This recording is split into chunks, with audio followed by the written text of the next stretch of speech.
What are the best PS5 games of all time? Well, let's find out in our top 10 ranking. Hello everyone, welcome back to Push Square. My name is Aaron, and this week we're looking to the best that the PS5 has to offer. From exclusives to third-party hits, entries here must run natively on the PS5 to be considered, so for that one dude that inevitably says down in the comments, no Red Dead 2, this is why there's no Red Dead 2. Anyway, we're looking not just towards the general quality, but also the impact that these games had on the wider PlayStation culture. So strap in as I break down the best PS5 games of all time.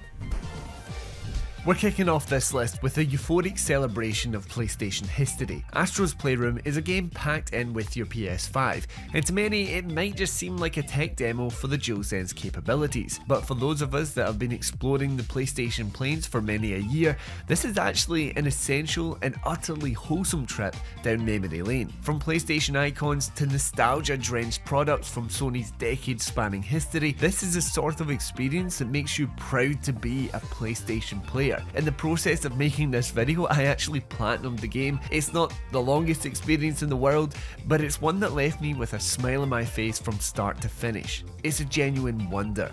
I don't think many people truly appreciate the importance of a game like Ratchet and Clank Rift Apart. While yes, we'll have plenty of games on this list that showcase the PS5's capabilities, Rift Apart is one of those games that wowed even those of us that have seemingly seen it all. The portal transportations, the switching of levels, the Pixar-esque art style and stunningly high resolutions, Ratchet and Clank is a technical feat on PS5. And that doesn't even cover the fact that it's a genuinely great time to play through. Whether it's the vibrant window shopping of one setting after the next, or the excellent platforming melded with third-person shooting, masterfully topped off with the peppered staccato of the DualSense haptics and adaptive triggers. Ratchet and Clank Rift Apart is just a delightful time for all.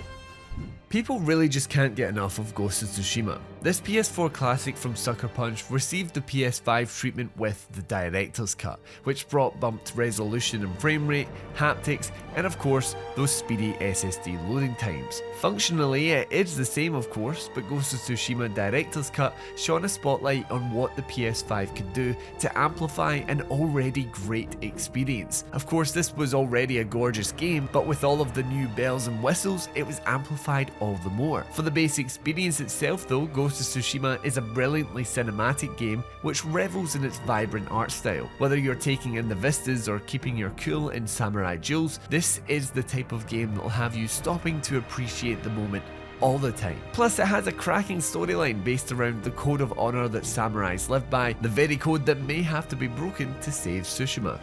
Cyberpunk 2077 is a special kind of game, one that didn't quite hit the mark on launch, but its developer CD Projekt Red grinded away to steadily improve it to the point that it's become one of the shining examples of the RPG genre. Night City is one of those video game settings that truly feels real and feels as though it existed a long time before you ever showed up. You can sense the history, the culture, and the depth of the lore in every street, alley, and skyscraper. Cyberpunk 2077 is an experience you'll want to set a serious amount of time aside for, because the way that its side content creeps up and the benefit you have from fully investing in your character just boosts the level of immersion tenfold.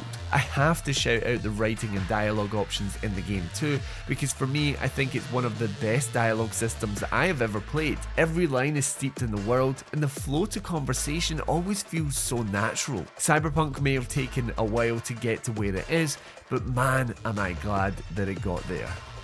The hype surrounding a game like Elden Ring seemed insurmountable on the lead up to its launch in 2022, yet despite all odds, it turned out to be, for some, the best Souls-like experience that From Software had ever conjured up. Ditching its more linear design for an open world with a distinct lack of handholding, Elden Ring tackled the ever-popular genre with that From Software flair. The Lands Between is an incredibly impressive open-world setting purely from the fact that it has that "oh, it keeps going" energy as you discover one new area after the other. The design is truly immaculate, and it's also filled to the brim with secrets that after my over 90 hours with the game, there is plenty that I'm sure I haven't seen. It's a brilliant one to revisit too, already making it a timeless classic.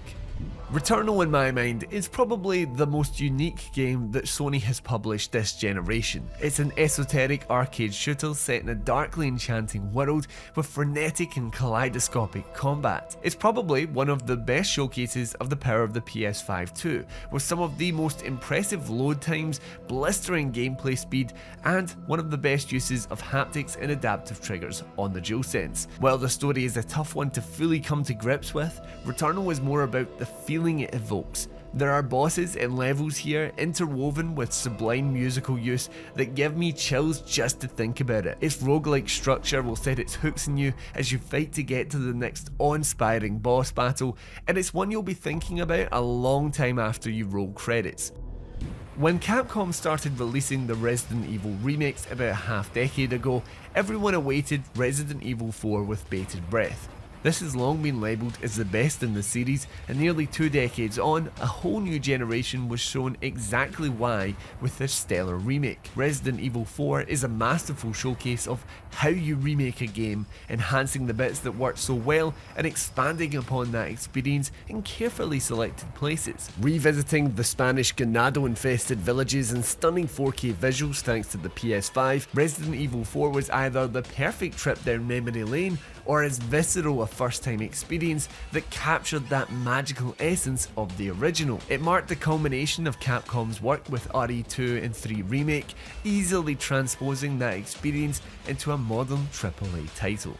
Alan Wake 2 is the sort of exciting jolt of energy that the gaming industry needs. Carrying on the saga of a cult classic that didn't even launch on PlayStation, Alan Wake genuinely shook me to my core with some of the best visuals, writing and gameplay moments that I have ever experienced. And that's as someone that really thinks the first game's alright. After playing through the game in about 2 to 3 days, I was in awe of what Remedy had cooked up, as if the studio had been working towards this specific game for its whole existence. This is a bold tale that knows exactly what it wants to be across all departments, leading to some set pieces and levels that are sure to be remembered for a long time. I still kinda don't want to fully spoil the musical level, but it highlights just how much of a unique experience it is. If you're looking for a game that doesn't really feel like anything you've ever played before, then Alan Wake 2 is the one to go for.